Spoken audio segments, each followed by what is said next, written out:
pas vous parler tellement d'école autrichienne ce soir, je laisserai ça à des spécialistes demain, mais je vais vous parler un petit peu de l'école française. L'école française d'économie politique, l'école française du libéralisme classique. Et alors je me suis lancé un défi un peu fou, puisque je vais vous parler d'auteurs totalement inconnus. Mais totalement inconnus, c'est-à-dire qui ont totalement disparu de tous les manuels scolaires, de tous les livres d'histoire, enfin bon. Et donc, sans doute que vous en aurez effectivement jamais entendu parler. Donc je vais essayer quand même de faire revivre l'espace de quelques minutes ces auteurs qui ont pourtant marqué quand même considérablement l'histoire de France. Et donc à travers eux, je vais parler un peu de la France. Alors, il se trouve qu'en fait cette année 2014, nous célébrons 2 anniversaires. L'un, 1714, la mort de Pierre Le Pesant de Bois-Guilbert. Alors voilà le premier, Pierre Le Pesant de Bois-Guilbert. Bon, peu de gens le connaissent, peu de gens l'ont lu, puisque de toute façon ces livres, jusqu'à aujourd'hui, étaient introuvables. Hein. Alors nous les avons effectivement réédités. Vous avez ici par exemple le Détail de la France, qui est le premier livre qu'il a écrit en 1695. Et ici il s'agit en fait d'une petite étude d'un professeur de philosophie qui s'appelait Félix Cadet sur Pierre de Bois-Guilbert, et qui nous rend la lecture un peu plus facile. Voilà.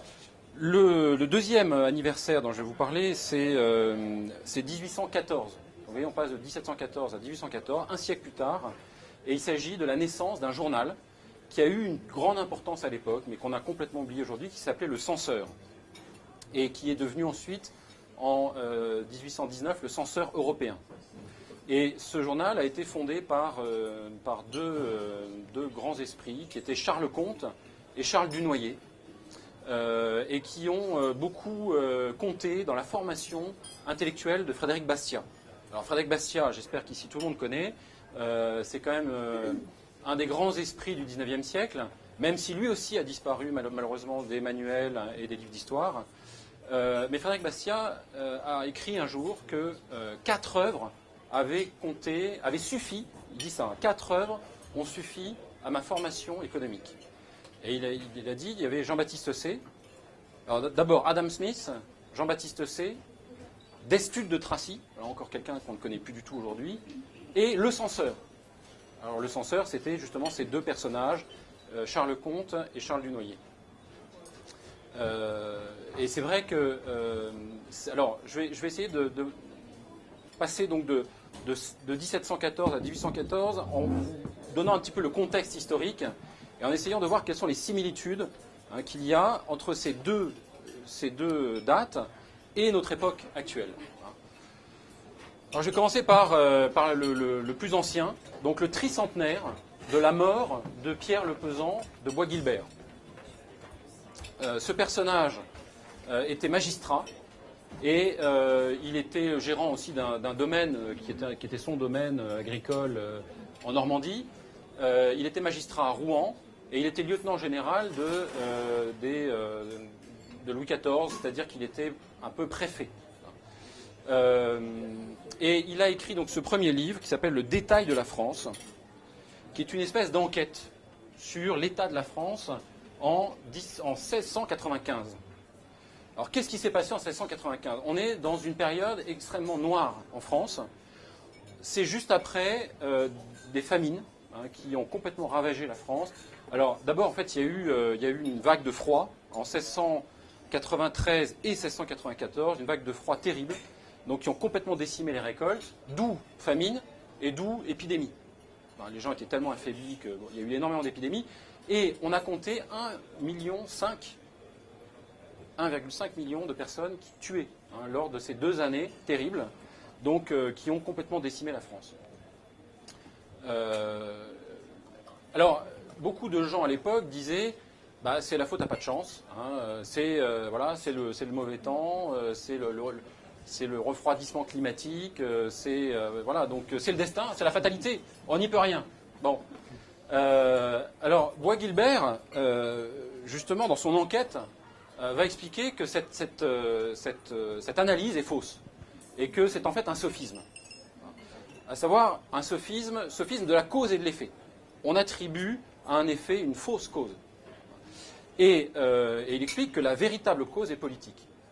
C'est-à-dire, alors là, il va s'en prendre directement à Colbert, Colbert qui était l'intendant général de Louis XIV, et il dit, c'est la politique de Colbert qui, depuis des années, a ruiné l'agriculture française et qui a fait que...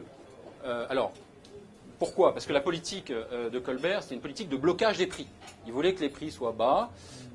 C'était une politique de protectionnisme qu'on appelait le mercantilisme, hein, qui consistait donc à interdire les importations, à bloquer les échanges à l'intérieur comme à l'extérieur.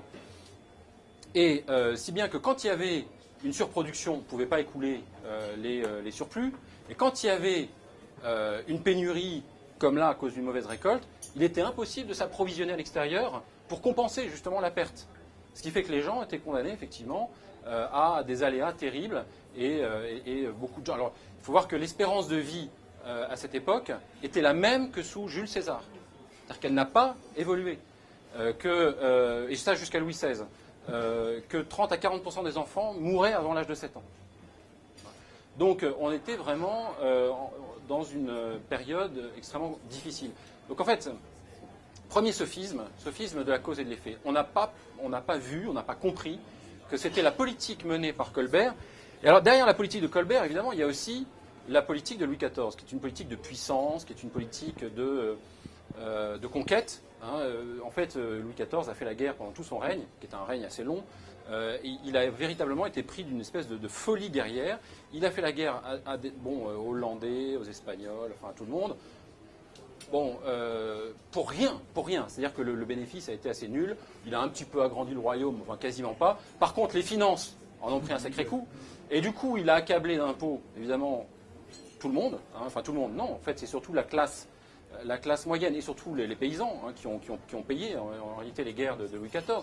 Donc une pression fiscale énorme, des crises terribles et impossibilité de s'en sortir. Donc Bois-Guilbert ensuite va pointer un deuxième sophisme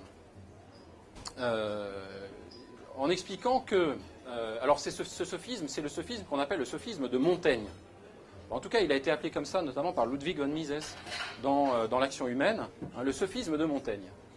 Et ce sophisme, donc Montaigne, c'était encore un siècle avant, un sophisme qui était partagé par tout le monde. Tous les grands esprits du temps l'ont partagé, et même encore après, pendant bien longtemps. C'était de dire que l'échange, le commerce, est un jeu à somme nulle. C'est-à-dire ce que l'un gagne, l'autre le perd. Et donc cette conception-là de l'échange faisait que le commerce était quelque chose d'extrêmement mal vu. Hein. Le commerce, c'était de la prédation, en quelque sorte. Hein. Il s'agissait finalement d'arnaquer quelqu'un. Et donc le marché était vu comme un espèce de champ de bataille où les intérêts privés étaient forcément antagonistes et où donc, logiquement, hein, la solution à ça, c'était que le pouvoir politique fasse de l'ordre. Le pouvoir politique devait donc intervenir par la loi, par le biais de la loi, donc par la force, pour essayer justement de réguler tout ça, pour éviter que ces échanges tournent en troubles publics, en désordre, etc. Donc une conception radicalement fausse, hein, dit Bois-Guilbert, et lui prend le contre-pied en disant qu'en réalité, la vérité, c'est que l'échange est bénéfique aux deux parties. Que si l'échange est libre, les deux parties sont gagnantes. Et donc à partir de là, Bois-Guilbert en déduit que la meilleure politique à mener serait celle qui consisterait tout simplement à lever les entraves, à faire le moins de lois possible et à laisser les gens échanger librement selon leurs préférences, selon leurs projets, selon leurs désirs. Et que de cette liberté des échanges naîtrait un ordre et une société bien meilleure. Pour avoir dit ça, Bois-Guilbert a été exilé au fin fond de la France par Louis XIV.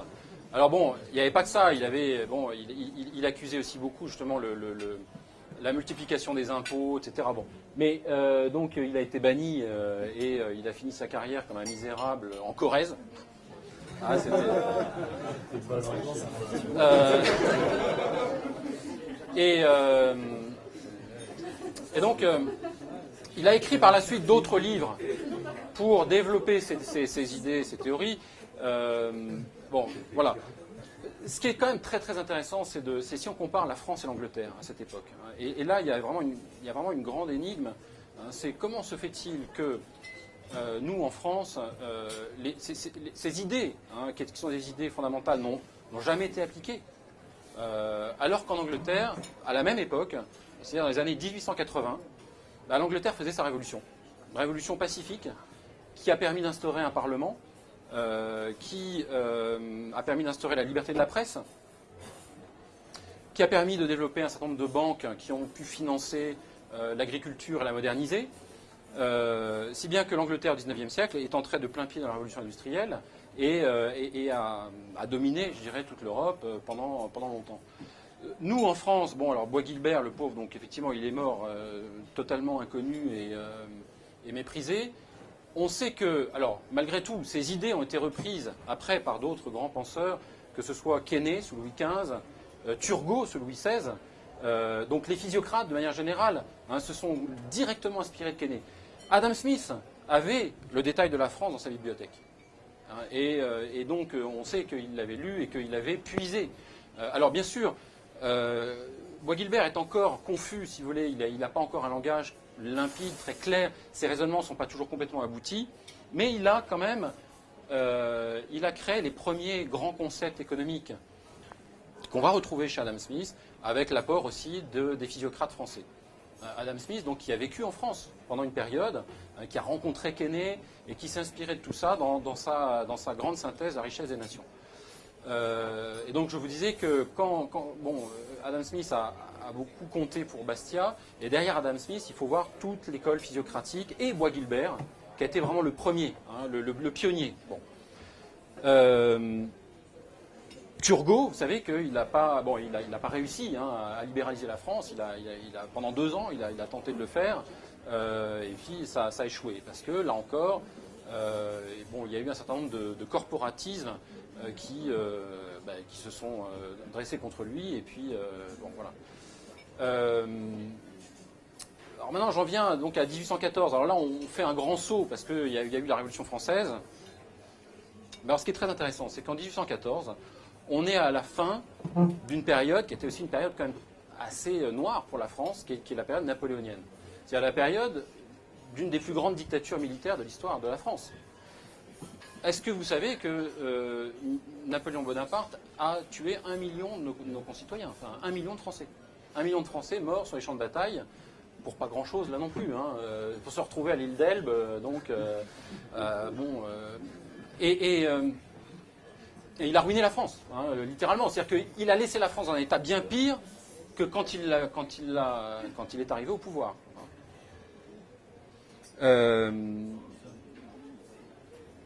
Donc en fait, le censeur, donc c'était ces deux juristes, c'était des juristes, c'était pas des économistes au point de départ. Donc Charles Comte et Charles Dunoyer, ils ont fait le bilan, là encore, ils ont fait le bilan de la France. Ils ont compris que le seul moyen... Alors, ils sont les auteurs d'une théorie qui finalement va avoir un certain succès, mais la théorie a été déformée par la suite, elle a été reprise par Marx. Elle a été déformée. Alors, je vais vous le dire en 2 mots, c'est une théorie de l'exploitation de la lutte des classes. En fait, leur idée, c'est que si on veut comprendre la France, l'unité un peu de la France, de l'histoire de France, ils disent qu'il y a toujours eu en France 2 classes, 2 grandes classes sociales qui se sont en permanence combattues. La classe des producteurs et des commerçants et la classe, celle qui se trouve tout en haut, l'élite, celle qui justement ne produit pas mais consomme. Et cette élite, alors c'est une élite aristocratique, c'est une élite guerrière, c'est une élite cléricale, c'est une élite intellectuelle. Et donc ils disent il existe 2 moyens pour acquérir des biens, pour acquérir des richesses, soit la guerre, la violence, la force, soit la production. Alors la France a toujours été, si vous voulez, dans une espèce de lutte entre ces 2 façons de vivre, ces 2 façons de rechercher le progrès ou la richesse.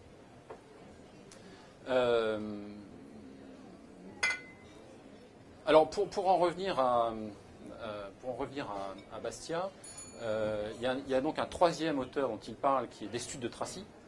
Alors Destutt de Tracy, moi la première fois que j'en ai entendu parler, j'ai été un peu stupéfait parce que c'était en visitant la maison de Jefferson.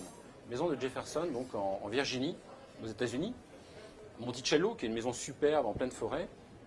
Et j'arrive dans le bureau de Jefferson, bureau rempli de bouquins. Je m'approche, je regarde un petit peu, je vois que des auteurs français.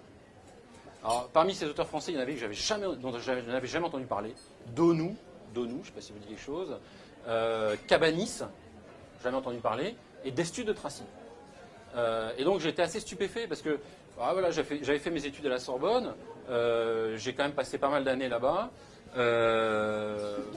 On m'a parlé de Montesquieu, évidemment, on m'a parlé de Rousseau, on m'a parlé de Voltaire, et ces auteurs-là, jamais. Et donc, quand je suis revenu des États-Unis, moi, mon obsession, c'était de me dire qui étaient ces auteurs pour qu'ils aient à ce point compté pour Jefferson, et en quoi est-ce qu'ils ont inspiré, finalement, sa vision politique, sa vision économique. Alors, de fait, Destutt de Tracy, c'est un aristocrate qui a été officier, puis qui a été emprisonné pendant la Révolution française. Il a cru que sa mort était arrivée. Et puis finalement, il a croupi dans une prison pendant assez longtemps jusqu'à la mort de Robespierre, et du coup, il est sorti après. Mais ça a complètement changé sa vie. En fait, dans sa prison, tout ce qu'il avait à faire, c'était à bouquiner. On lui envoyait des livres, et il s'est pris de passion pour l'économie politique. Et à partir de là, il a fait une carrière de philosophe et d'économiste. Il partageait un peu son temps entre les deux. Et il a écrit un très beau traité d'économie politique qui a été interdit par Napoléon et que Thomas Jefferson a fait éditer aux États-Unis. Qu'il a traduit lui-même et qu'il a fait éditer. Et donc voilà quels sont les auteurs qui ont compté pour Frédéric Bastiat. Et donc je reviens sur cette question qui est un peu une énigme. Hein, pourquoi en France tous ces auteurs n'ont pas été écoutés? Pourquoi, alors qu'on a sans doute les auteurs les plus brillants sur le plan de la défense du libre-échange, sur le plan de la défense des droits individuels, et pourquoi ces auteurs, leurs idées n'ont jamais été appliquées, ou très rarement, puisque finalement, quand on regarde la France, on a des périodes comme ça de folie guerrière. On a parlé de Louis XIV, on a parlé de Bonaparte. Quand vous regardez le XXe siècle, bon, évidemment, c'est pas mieux. Hein, et nos institutions actuelles, elles sont issues de qui? Elles sont issues du maréchal Pétain pour la sécurité sociale et le reste du général de Gaulle. Donc en fait, on a tout le temps toujours cette aristocratie militaire, si vous voulez, qui gouverne la France. C'est encore quelque chose qui est très proche de nous. Alors, une des hypothèses qui ont été avancées, notamment par Charles Lecomte et Charles Dunoyer, c'est qu'en fait, la France a une certaine schizophrénie. C'est-à-dire, je vous disais, il y a deux classes qui se combattent. Mais la classe dominante, c'est-à-dire celle qui fait les lois, cette classe dominante, elle a toujours été fascinée par le modèle de l'Empire romain. Le modèle de l'Empire romain. On a été de toute façon colonisé par les Romains et la France est construite sur ce modèle-là. Or, l'Empire romain, quand on regarde, c'est un système qui ne vivait que de la prédation et de la spoliation, qui redistribuait vaguement, effectivement, mais surtout qui dépensait énormément, et où les producteurs et les commerçants étaient au bas de l'échelle. C'était un empire militaire, fondé essentiellement sur la guerre, sur la conquête. Et d'ailleurs, au XIXe siècle, quand on a voulu créer un corps d'élite de l'armée française pour aller combattre dans les colonies, on l'a appelé la Légion étrangère, en hommage à l'Empire romain. Quand vous regardez Napoléon, quand il a été couronné, qu'est-ce qu'il a voulu mettre? Non pas une couronne, mais des lauriers, comme César. Il y a beaucoup de statues de Louis XIV qui le représentent en empereur romain. On avait une à Paris, place des Victoires. Et on voit que ce modèle a pétri la France, non seulement sur le plan politique, mais aussi sur le plan intellectuel. Bastiat dit souvent que notre fascination pour les études classiques nous a complètement brouiller en fait l'esprit. Alors, les études classiques, ils citent par exemple beaucoup dans la loi, ils citent beaucoup Bossuet, Fénelon, bon, évidemment Rousseau, Montesquieu. Tous ces auteurs-là ne voient de solution aux problèmes de la société que dans la loi, dans le fait de produire des lois pour réguler, pour ordonner. Et tout ça, on peut, là encore je reviens, je vais en terminer, je reviens à Bois-Guilbert. Tout ça pourquoi? Mais parce que au départ, il y a cette idée que le commerce n'est pas quelque chose qui est profitable pour tous, mais seulement pour quelques-uns. Et que le commerce est une forme de prédation. Et donc, partant de là, effectivement, la loi devient le seul remède, disons que la politique devient le remède à cette espèce de désordre, désordre des intérêts particuliers. Et vous savez que Bastiat a écrit un livre qui s'appelle Les harmonies économiques, et que justement tout son livre a été écrit pour essayer de combattre ce sophisme, cette idée que les intérêts sont antagonistes, et que par conséquent il faudrait un pouvoir fort pour contenir ces intérêts et pour les harmoniser, en quelque sorte, par en haut. Voilà, donc maintenant je vous laisse la parole si vous avez effectivement des idées là-dessus. C'est-à-dire, quand on compare la France et l'Angleterre, je laisse de côté les États-Unis, c'est encore autre chose, mais quelles sont les raisons qui font que, en France, malheureusement, ces idées n'ont jamais été appliquées, ou alors sur des périodes très très courtes. On en parlait tout à l'heure, le Troisième Empire a été une période libérale qui s'est terminée très brutalement avec la guerre de 70, encore une guerre, mais le Second Empire, Napoléon III, voilà, il y a eu des petites périodes de liberté, alors qu'en Angleterre, c'est plutôt la liberté qui domine, avec des petites périodes de fermeture. On sait que la période d'après-guerre et avant l'arrivée de Thatcher au pouvoir, c'était une période qui était effectivement très collectiviste et très socialiste. Peut-être pour encore une idée ou deux, vous avez un auteur autrichien justement, donc, qui est devenu anglais, qui est Friedrich Hayek, qui lui a suggéré une idée qui est assez intéressante à étudier, l'idée que Descartes est à la racine de la mentalité constructiviste française. Le rationalisme cartésien aurait beaucoup imprégné notre 19e siècle, notamment, 18e et 19e. Et certains, évidemment, aussi disent que Rousseau est le père du socialisme, et que donc, si le socialisme s'est aussi bien implanté en France, c'est parce que Rousseau lui a ouvert la voie. Bon. Alors ça pourrait effectivement aussi être l'objet d'un développement, mais peut-être on va prendre 2 minutes peut-être pour des questions, un dialogue si vous voulez. D'abord, un grand merci.